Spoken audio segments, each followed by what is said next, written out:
예레미야 45장입니다. 구약성경 1124페이지쯤 있습니다.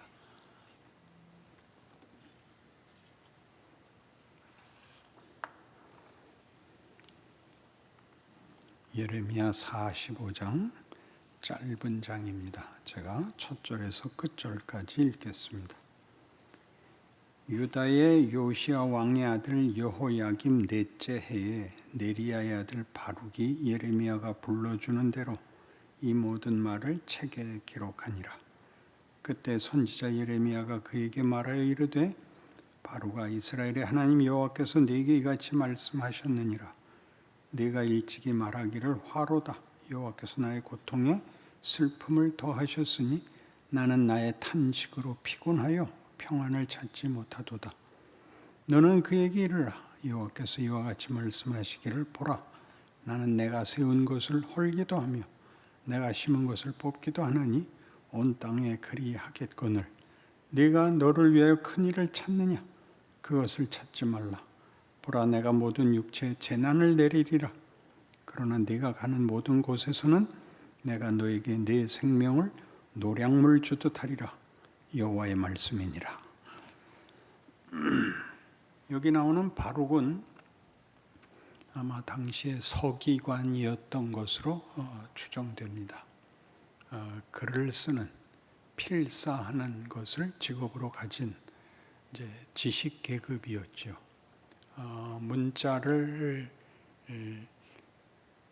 제대로 문맹률이 높았던 옛날 사회에서 중요한 문서들을 기록하고 보관하는 일을 책임졌고, 특별히 이스라엘에서는 성경을 번역하는 일, 그리고 오늘 예레미야에서는 예레미야 선지자가 하나님의 말씀을 전한 그 모든 경고들이 이 바룩에 의하여 쓰여져 오늘 우리에게까지 전달된 셈입니다. 여호야김 4년, 여호야김 넷째 해에 이 쓰라는 선지자 예레미야의 말을 받아 쓰라는 얘기가 나오는데, 이것은 이미 지나온 예레미야 36장에서 예레미야의 그 경고, 하나님의 무서운 심판의 경고를 당시 왕이었던 여호야김이 듣지 않고 예레미야를 쓴 그 말한 내용들, 바룩이 그때도 썼었죠. 가져오게 하여 그것을 왕 앞에서 읽게 하고, 읽고 나면 칼로 그 읽은 데를 잘라서 앞에 있는 화로에 태워버리곤 했습니다. 그리고 이제 그 이후에, 그러니까 여호야김 왕이 이 모든 못할 짓을 한 이후에 하나님께서 바룩에게 예레미야 선지자에게 했던 말씀을 다시 기록해서 남기게 했습니다. 지금 여기 45장은 이미 여호야김 다음에 여호야긴이 왕이 석 달 만에 잡혀가고, 그 다음에 시드기야가 마지막 왕이 되어 바벨론에 의하여 망하고, 그가 보는 앞에서 자기 자식들이 죽고 두 눈이 뽑혀서 잡혀간 이야기 후에 지금 이 이야기가 새삼스럽게 나오고 있습니다. 우리는 예레미야의 예언이 이스라엘 백성들에게 거부되었던 사실을 잘 알고 있습니다. 그들의 거부는 그들이 약속의 민족이고 역사 속에 하나님의 기적적인 자기 백성을 향한 보호와 기적들을 가지고 있기 때문이었죠. 제일 크게 출애굽 사건이 그랬고, 사사기에 반복적으로 나오고, 가나안 전쟁에서 이긴 일들도, 또 히스기야 왕 때 기적적인 구원도 있었습니다. 그래서 하나님이 자기 백성을 버리고 자기 이름을 두신 성전이 홀리게 놔두고 나라가 망하고 이방 나라에 포로로 끌려간다는 사실을 믿지 않았습니다. 그러나 사실대로 되었죠. 우리는 이 45장 이전에 마지막 내용까지 알고 있습니다. 모두 포로로 잡혀가고 그 남아있던 하층 백성들과 또 순순히 포로가 되기를 거부한 고급 관료들 일부분이 예레미야와 바룩을 붙잡아서 함께 애굽으로 도망간 사실도 알고 있고, 거기서 하나님께서 예레미야를 통하여 애굽으로 피난 온 자들은 다 저주를 받아 칼에 죽거나 연병에 죽을 것이다 라는 무서운 경고도 듣게 되고 예레미야는 거기서 죽게 됩니다. 이 모든 역사 끝에 바룩의 얘기가 등장하는 것은 하나님이 하신 일들과 그 일에 쓰임을 받은 사람들에 관한 성경의 어떤 설명, 어떤 위로, 어떤 깨우침 같은 것이 여기 있습니다. 여기 오늘 본문에 보는 바와 같이 2절 보시면 바룩아 이스라엘의 하나님 여호와께서 네게 이같이 말씀하셨느니라. 그래서 바룩은 예레미야 같이 선지자도 아니고 그 예레미야와 비교하면 일개 필사본을 만든 기록자에 불과한데도 그를 지목해서 네가 일찍이 말하기를 화로다 여호와께서 나의 고통에 슬픔을 더하셨으니 나는 나의 탄식으로 피곤하여 평안을 찾지 못하도다. 바룩이 고단한 거죠. 왜냐하면 예레미야를 잡으려는 사람들이 바룩도 공범자로서 잡으려고 했고, 우리는 예레미야가 여러 번 갇혔다, 풀려났다, 숨었다 했던 사실들을 알고 그를 죽이려는 모든 권력들을 피해서 살아야 했고, 동족들에게 미운 자가 되었다는 사실도 알고 있습니다. 그러니까 바룩도 당연히 그 처지에 동참하게 됐고 그의 생애의 거의 대부분을 이렇게 나라가 망하는 것도 보았고 모든 자기 백성들의 그 포로로 잡혀가는 처참한 꼴도 보았고 여기까지 애굽까지 도망와야 됐었고 거기서도 자기네를 붙잡아온 자들이 자기네를 멸시하고 저주하는 속에서 외국 땅에서 살아야 했던 그러니까 자기 인생이 얼마나 고단했겠습니까? 근데 이 바룩이 이렇게 얘기하는 데 대해 하나님 뭐라고 답하시느냐 하면 4절에 너는 그에게 이르라 여호와께서 이와 같이 말씀하시길 보라 나는 내가 세운 것을 헐기도 하며 내가 심은 것을 뽑기도 하나니 온 땅에 그리하겠다 그럽니다. 하나님의 심판과 하나님의 징벌은 전 세계적인 것이다 이렇게 얘기합니다. 그러니까 하나님께서 이렇게 말씀하시는 것은 우리 보통 성경을 읽으면서 혹은 신앙인으로서 가지는 가장 기본적인 그 잣대는 이분법적인 것입니다. 잘하면 복 받고 못하면 벌 받는다. 인데 우리가 바벨론 포로를 당한 이스라엘에 대해서 우리가 알고 있는 바를 이렇게 연결을 해보면 그들은 결국 다른 대책 없이 나라가 망하며 그 성전이 회파되고 포로로 70년 생활을 하게 되지만 마침내 돌아온다는 사실이죠. 그러니까 우리가 바벨론 포로라는 이 엄청난 이스라엘이라는 나라의 역사가 무시무시한 재난이지만 돌아올 것입니다. 그럼 그동안에는 도대체 무슨 일을 하시는가? 남의 나라에 가서 자기네 나라 말까지 다 잊어버리고 돌아올 때는 히브리어를 말하는 사람은 소수고 아람어를 하게 되어서 예수님 성육신 공생애 때에도 보통 쓰는 말은 아람어였던 것입니다. 그렇게까지 되는 암흑의 시간들이 왜 필요한가 하는 것이죠. 근데 여기 당장 네가 고단하고 힘들다 그러느냐?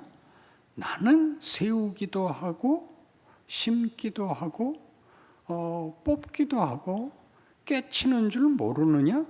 이렇게 말씀하시는 것이 말하자면 바룩의 고통에 대한 답으로는 뭘 그까짓 것 같고 그러냐? 나는 더 할 거다 이런 말이라기보다 내 심정은 어떻겠느냐? 그런 말씀입니다. 내가 세웠고 내가 약속했고 내가 심혈을 기울였는데 그들을 뽑아야 하고 그들을 꺾어야 하고 그들을 울게 해야 되는 내 마음은 어떻겠느냐? 이렇게 말하는 것이 말하자면 바벨론 포로입니다. 그러니 이렇게 말씀하시는 하나님은 이스라엘을 버리는 것이라면 울 필요가 없고 가슴 아파할 필요가 없죠. 뽑아버리고 지워버리고 다시 하면 되지 않습니까? 하나님은 근데 그렇게 안 하시고 우리가 구약의 역사 기록을 보면 놀랍게 불순종한 아담을 받으신다고요. 그에게 그 자식을 주어서 그가 가인이라는 이름을 그 나중에 셋이라는 이름을 자식들에게 준단 말이죠. 생명을 나에게 주시는구나. 대홍수가 있지만 노아가 있고 바벨탑에서 같이 전 세계적인 반란과 불순종이 있지만 아브라함을 부르시고 하는 것들을 잘못한 것을 다만 꾸짖고 회개시키는 정도가 아니라 그 속에서 하나님이 하시고자 하는 일을 하는 앞에 있었던 우리의 잘못을 우리와 씨름을 하셔서 야복나루 야곱 사건에서 보는 바와 같이 씨름하여 우리를 항복시키기까지 애를 쓰시는 하나님으로 소개되고 있습니다. 지금 생각해 보시면 옛날에 부모님이 여러분 보고 그랬을 겁니다. 부모님도 아니고 어머니가 아유 저게 내 원수지. 예수를 믿으면 다르게 말하죠. 저게 내 십자가지. 그렇죠. 애가 고치는 게 아니라 어머니가 고쳐지죠. 그 자식 때문에. 그 자식을 어떻게 할까요? 죽일 수가 없죠. 죽일 수 없다는 건 법으로 정한 게 아니라 그 혈육의 정의라는 건 그렇죠. 하나님이 그렇게 자신을 드러내시고 이스라엘 역사 내내 그렇게 일하시는데 우리는 못 봅니다. 그냥 늘 도덕적 기준에 쉽게 매정하게 벌 받아야 돼. 벌 받아도 싸. 이런 얘기나 하지 하나님이 얼마나 정성을 기울여서 심혈을 기울여서 인류 역사를 끌고 오고 있는지. 그러니까 바룩 보고 네 고통이 크다고 한들 나갔겠느냐라고 얘기하면서 여기 뭐라고 그러냐면 5절 내가 너를 위하여 네가 너를 위하여 큰 일을 찾느냐 그것을 찾지 말라. 보라 내가 모든 육체에 재난을 내리리라. 그러나 네가 가는 모든 곳에서는 내가 너에게 내 생명을 노량물 주듯 하리라. 그 생명이 본인이 유지 보존한 생명이 아니라 이렇게 하나님이 뺏어서 억지로 남겨놓은 것 같은 인생을 살아야 되는 것입니다. 어디든지 가면 바룩이 자기 안위를 걱정해야 되고 위협과 불안 속을 걸어야 하는 인생을 살 건데 그 생명을 하나님이 지키리라 그럽니다. 바룩은 누구냐 하면 하나님이 이스라엘을 위하여 예레미야 선지자를 세워 말씀을 주신 그 말씀을 기록한 정도, 서기관에 불과한 대선지자가 되어 내가 이 시대와 사회에 하나님의 뜻을 전하리라 하는 무슨 이런 웅장하고 장렬하고 하는 게 아니라 그저 저는 쓴 거밖에 없어요 라는 정도의 사람들이 이렇게 두고두고 일을 하죠. 예레미야를 이게 얼마나 오래전 얘기입니까? 기원전 6세기에 살아는 사람을 지금 우리가 만나보고 있지 않습니까? 그의 전한 예언이 역사적으로 사실이었다는 것을 보고 있고, 또한 두고두고 약속하신 것 같이 이스라엘 백성이 70년 만에 회복되는 것도 보고 있는 현장까지 이 말씀들이 바룩에 의해서 아무도 그 이름은 기억하지 않을 사람을 통해서, 그리고 그의 눈물과 한숨과 불평 속에서 일이 이루어지고 있다고요. 여러분, 신앙생활을 의기양양하게 할 수 있다는 것은 너무 쉬운 이해입니다. 신앙생활은 하기 싫게 합니다. 너는 죽지 않는다. 이건 굉장한 얘기죠. 이 일은 계속 후손에게 넘겨줘야 된다. 그리고 네 시대는 네가 책임을 지고 다음 세대는 그 시대에 또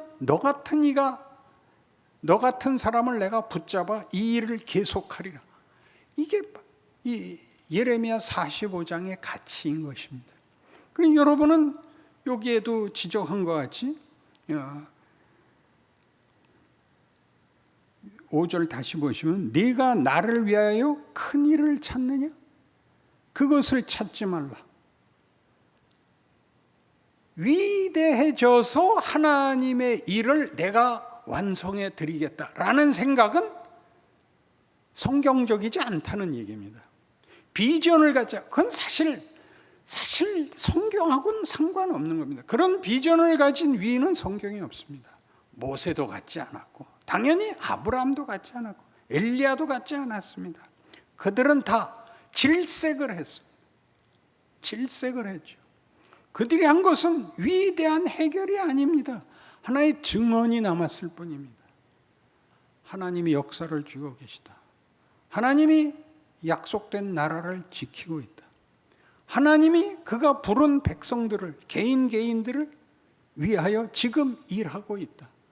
그 일은 한 번, 두 번 어떤 조건을 붙이는 것보다 더 큰 하나님의 뜻을 이루기 위하여 전 생애에 걸쳐, 그리고 더 크게 전 역사에 걸쳐 세계적으로 온 땅끝까지 예수로 말미암은 복음이 전파되어야 되는 것처럼, 그리고 거기에 많은 증인들을 불러 하나님이 일하시는 것처럼, 이스라엘 너희는 제사장 나라고 너희 각각은 다 선지자니라, 이렇게 말하고 있는 셈이죠.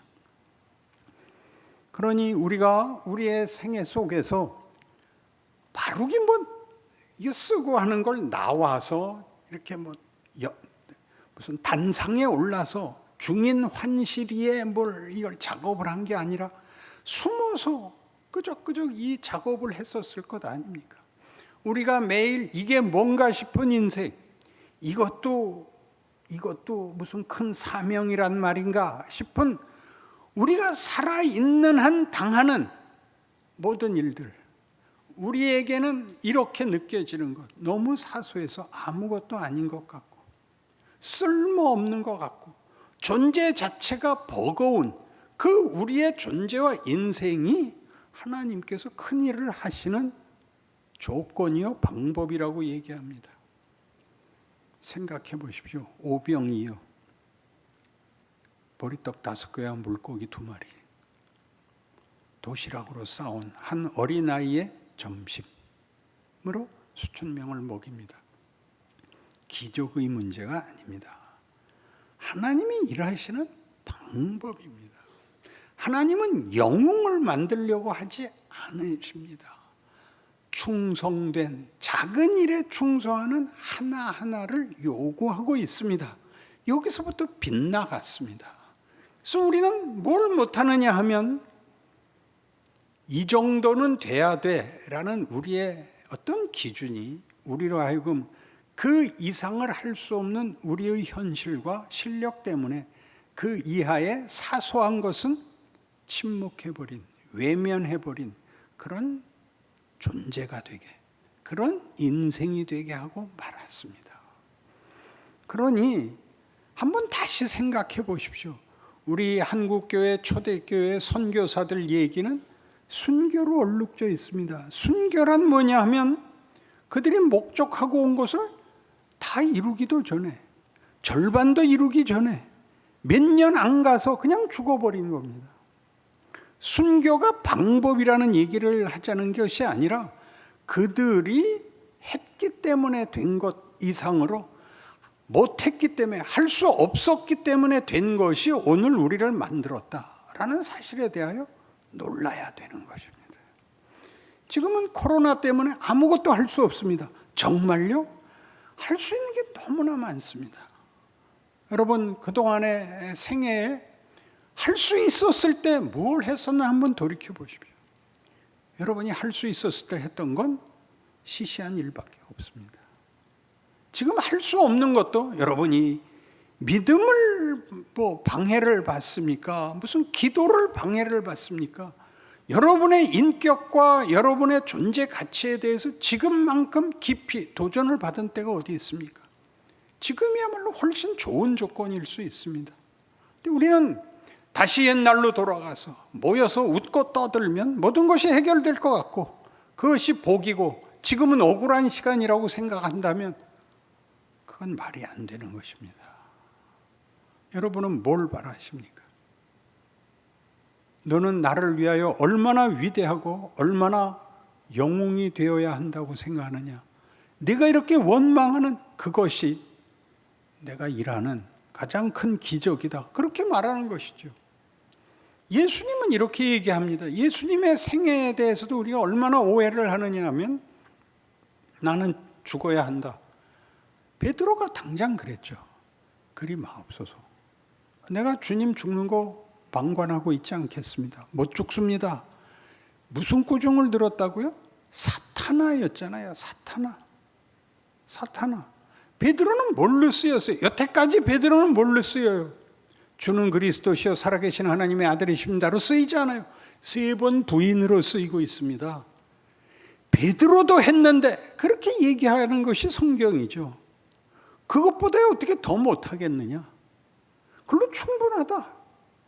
그게 성경이 하고 싶은 얘기인데 뭐가 와서 왜 우리를 다 기준을 높여서 할 수 없는 데까지 위인이어야 되고 전능해야 된다고 생각하는 바람에 모두에게 주어진, 한 개인에게 주어진 고유한 누구나 할 수 있는 신앙생활과 증인 노릇을 포기하게 됐냐 이거죠. 그건 코로나가 아닙니다. 여러분 자신입니다. 아니면 한국교회가 가진 그 꿈에 부풀렀던 솜사탕 같은 잘못된 상상일 것입니다. 신앙생활은 자기 몫을, 자기 자리를 지키는 것입니다.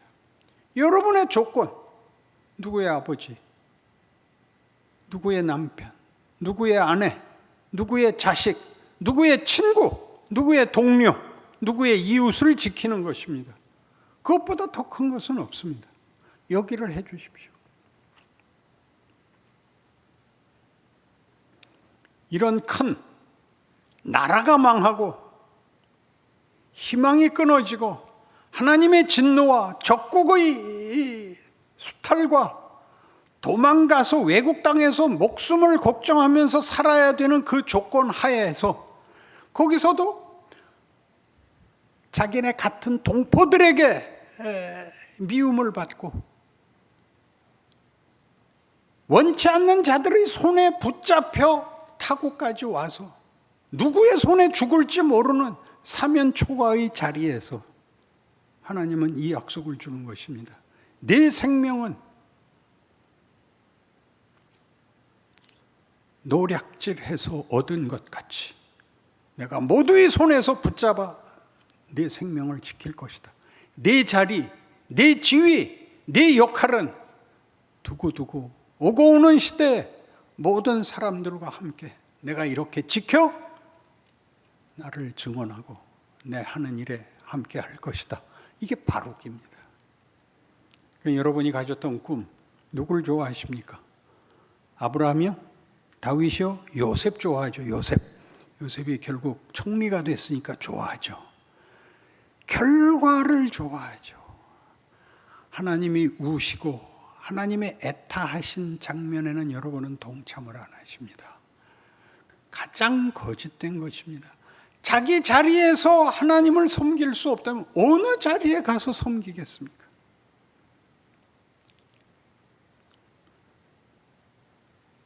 목사님, 위로가 필요한 때입니다. 무슨 위로가 필요해요? 뭐가 부족하세요? 시시덕거리고 놀던 게 중단된 거 외에 뭐가 지금 안 되고 있나요? 왜 아무것도 못 하시나요? 이렇게 이 기간을 지나는 동안 여러분들의 믿음을 갈고 닦아서 다시 만났을 때 번쩍해야 되지 않나요? 지금 얼마나 귀한가요? 아무도 간섭하지 않고 아무도 내 시간을 뺏지 못합니다. 지금은 참으로 중요한 기회입니다. 교회들도 그렇습니다. 얼마나 많이 모이느냐에 목을 맨 바람에 얼마나 많은 시험과 유혹 속에서 끌려다녔습니까? 그것 없어졌죠. 몇 명이면 된다고요? 몇 명이면? 아브라함이 물어봤을 때 하나님이 어디까지 양보하셨죠? 10명이면 된다고 양보하셨습니다. 무슨 더 큰 것을 노리겠습니까? 어디에 여러분의 마음을 뺏겼고 책임을 떠밀었는지 생각하십시오. 여러분의 인생과 여러분의 신앙이 무슨 책임을 져야 하는지, 그것이 짐으로 고통으로 온다면 그게 정당한 것입니다. 그걸 피하지 마십시오. 타협하지 마십시오. 거기에 항복하지 마십시오. 일어나 여러분 자리를 지켜 하나님이 하시는 귀한 기적과 영광의 한 존재, 인생이 되시기를 바랍니다. 아멘. 기도하십시다. 하나님 아버지, 우리 현실은 모든 것을 걱정해야 되는 때입니다. 그 모든 것이란 결국 쉽게 살고 쉽게 만족하는 것이지요. 이 코로나로 인하여 우리는 다시 생각하게 됩니다. 나는 누구인가? 뭔가? 우리 인생은 어떻게 되는가? 끝은 무엇인가? 뭘 해야 되나? 어떻게 해야 되나? 진지한 답을 낼 때까지 하나님, 우리의 영혼을 내리 눌러 도망가지 못하게 하여 주옵소서. 그리하여 돌이켜 이 전보다 큰 하나님의 사람이 얼마나 귀하고 위대한가 깨우치는 각각의 생애가 되도록 이 기회에 하나님의 크신 은혜와 능력으로 우리의 영혼을 깨시고 일으키시고 하나님의 영광을 나타내 주시옵소서. 예수님 이름으로 기도합니다. 아멘.